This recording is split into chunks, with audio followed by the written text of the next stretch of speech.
নির্বাচন ঘিরে সারা দেশে এখন টান টান উত্তেজনা বিরাজ করছে।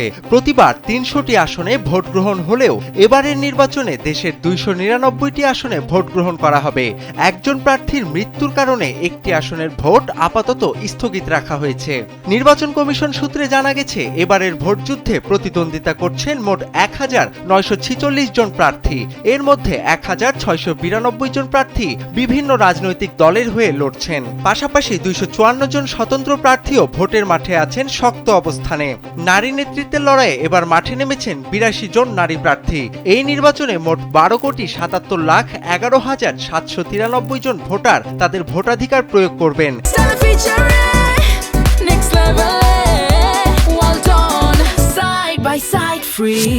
ভোটের এই সংখ্যা অতীতের সব রেকর্ড ছাড়িয়ে গেছে। মোট ভোটারের ৬,৪৮,০০,০০০ পুরুষ এবং ৬,২৮,০০,০০০ বেশি নারী। এছাড়াও তৃতীয় লিঙ্গের ১,২৩২ জন ভোটারও এবার তাদের প্রতিনিধি নির্বাচনে অংশ নেবেন।